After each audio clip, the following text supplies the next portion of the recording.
Good morning. I'm here to tell you a little bit about intracranial pressure and brain edema.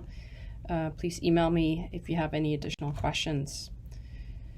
The only physics slide I have for you today is to explain the Monroe-Kelly doctrine that describes the relationship between the skull and ICP. It essentially means that we only have a fixed volume inside our skulls, and it's taken up by three components: the brain itself, usually about 1,200 cc's in adults, spinal fluid, and blood, each about 150 cc's. We have to also note that normal ICP really differentiates between patients, but in general, right now, we believe that normal ICP is around anything less than 23 millimeters of mercury, although there's lots of data to say that that should be individualized. As the ICP rises, let's say you have some mass or a hemorrhage inside the brain, the ICP will remain steady for a while. So that is the dotted line here is the ICP. So here's the normal state. Here's the compensated state where the ICP remains normal despite the mass edema being inside the skull. What happens is that CSF and venous blood is being pushed out, but at some point it can reach an uncompensated state where the mass edema gets so large that all CSF and venous blood has been pushed out, and the next stage would be, as the ICP continues to rise, is arterial blood to be compromised, which then results in strokes from compression. Another thing to note is that elevated ICP does not always mean that patients are herniating and the other way around. I'll have more on that in a moment. There are many causes for increased ICP. Here are the examples. So you can have a space-occupying lesion, for example, a hematoma, a tumor, an abscess. You can have too much CSF, hydrocephalus. You can have increased blood volume, so-called vasogenic edema, usually in trauma, tumor, abscess, or press. And you can have too much brain volume, also through cytotoxic edema in ischemia and infarction. There's different methods to reduce elevated ICP, and it really depends on the cause. You can remove the mass lesion, obviously, through surgery. You can reduce the CSF volume through draining and placing an EVD. You can reduce cerebral blood volume through hyperventilation, barbiturates, hypothermia, and sometimes steroids, or you can shrink the brain to reduce the parenchymal volume through osmotic diuretics. Very generally speaking, we monitor ICP in patients with severe TBI, ICH, and subarachnoid hemorrhage, but not ischemic stroke. For example, in TBI, the most recent guidelines say that ICP monitoring is recommended in severe TBI to reduce in-hospital and 2-week post-injury mortality. There's some very strict guidelines as to when ICP should be monitored. First of all, in salvageable patients with a low GCS after resuscitation and an abnormal CT, as listed here, but it can also be indicated in patients with a normal CT if two of the following features are noted on admission: age greater than 40, unilateral bilateral posturing, or low blood pressure. Again, this was published in the most recent Brain Tumor Foundation guidelines, now already 6 years old. The reason why we don't monitor ICP in ischemic stroke dates back to research done in Germany in the late 1990s, where they actually did that. They placed ICP monitors in patients with large hemispheric stroke and published their findings. And essentially, take-home message of the study is that ICP monitoring can predict clinical outcome in these large hemispheric infarctions, but they also found that any pharmacological intervention did not have a sustained effect, and it was not helpful in guiding long-term treatment, which essentially meant that everybody who had elevated ICPs ended up having to have a hemicraniectomy to save their life. We do that routinely nowadays, and we do not monitor ICPs anymore. We just monitor clinically and through radiology. How do we measure ICP? Just a very brief word on that, because Wiley Hall will be keeping a lecture on how that's done, including Lycox monitoring. So we can either place an intraparenchymal monitor, sometimes called the Codman, or depending on the company, sometimes called a bolt as well. Or we can place tubing through the brain into the ventricle, also called an EVD, extraventricular device, or ventriculostomy. As I said before, you can have clinical signs of elevated ICP but not herniate, and vice versa. So there are very distinct clinical signs of elevated ICP. There's always depressed level of consciousness unless it's chronic. Usually projectile vomiting. This is particularly prominent in children. Also cranial nerve 6 palsy is also more prominent in children. If you have herniation, such as brainstem herniation, you can have a cranial nerve 3rd palsy, such as a dilated pupil. You can have posturing, rigidity, sometimes eye movement problems, or difficulty with breathing.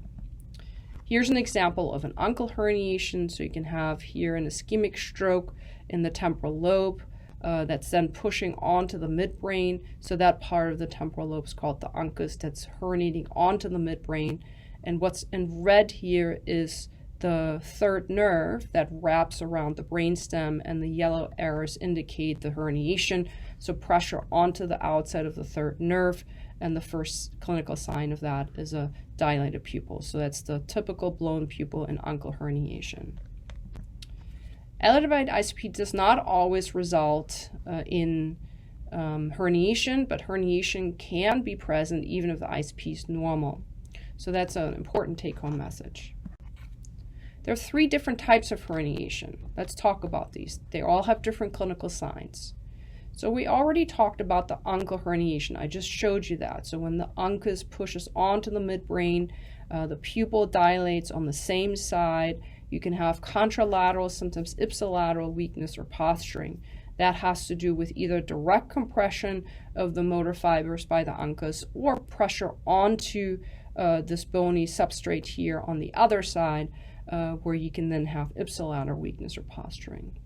You can also have subfalcine herniation. So usually when there's mass effect near the cortex, and the brain is then pushed from one side to the other underneath the falx, and because the motor cortex for leg runs here, as well as the anterior cerebral arteries sit right here, and if they can get compressed, you can have leg weakness. Sometimes the first sign can be an upgoing toe on the healthy side.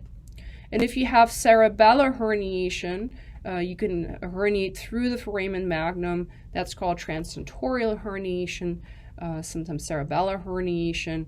And that leads to very sudden apnea, rarely the Cushing's triad, because of the compression of the lower brainstem, the medulla.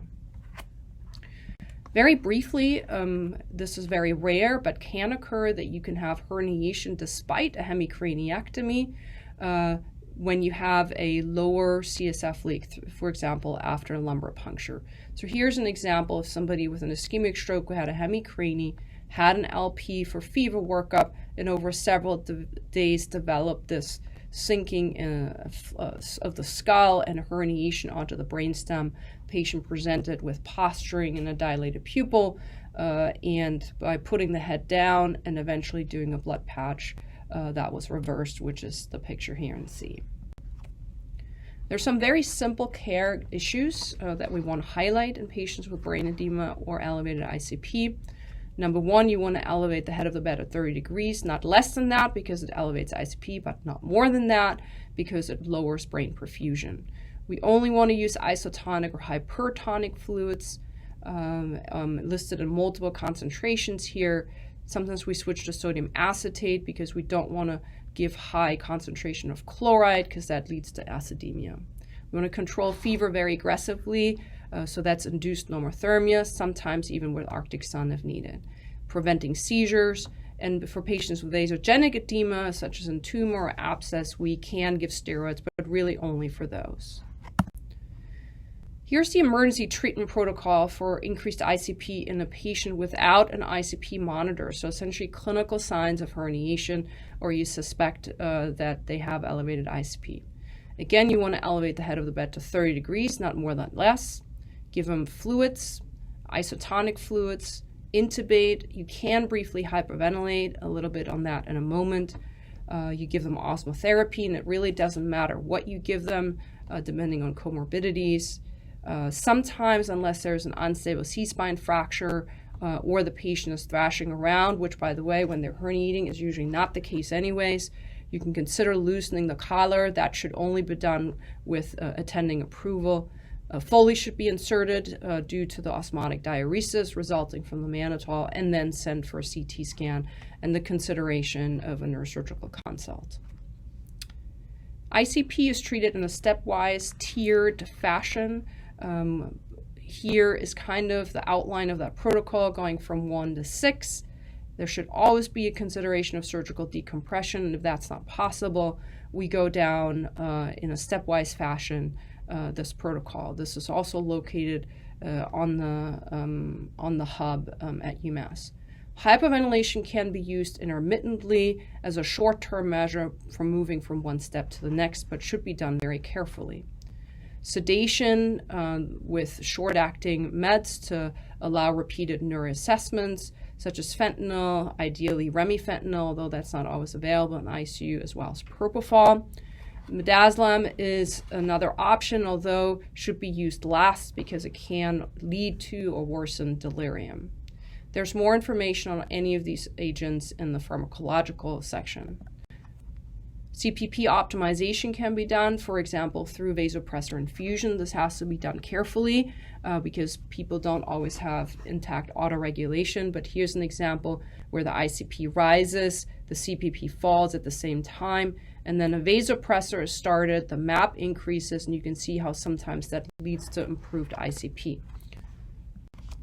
Finally, osmotherapy at various doses. Mannitol doesn't always have to be at 1 gram per kilo. It can be less than that sometimes, and should really be done on an as-needed basis. Should not be placed standing. It has an acute dehydrating effect. It leads to then hyperosmolarity and also some reflex vasoconstriction. Hypertonic saline, as you know, comes in various concentrations, and the optimal dosing really isn't known. Just a few words about the difference between mannitol and hypertonic saline. In mannitol, it's very easy to administer. You usually don't need a central line. We have lots of experience. It also reduces blood viscosity, but there is a delayed osmotic effect, so patients can get dehydrated, and if you give it too much and we don't monitor osm gaps, it can lead to acute renal failure. The one important aspect that not a lot of people know is that you require an intact blood-brain barrier. So if you have TBI or ischemic stroke, it will not work in those areas of the brain. It will only work in the healthy areas of the brain where the blood-brain barrier is intact. It can leak into the brain, for example, in ischemic stroke, and if given a lot, can even draw water into the brain. So we have to be careful about that. That's also the reason why we mean mannitol, because there can be an accumulation. You want to slowly get that out of the brain again. Hypertonic saline in an emergency can be administered without a central line, but if you give repeated doses of the 23%, you do need a central line. It actually is a resuscitation fluid and it increases blood pressure. You do not need an intact blood-brain barrier. It works no matter what, and it also has some anti-inflammatory effects.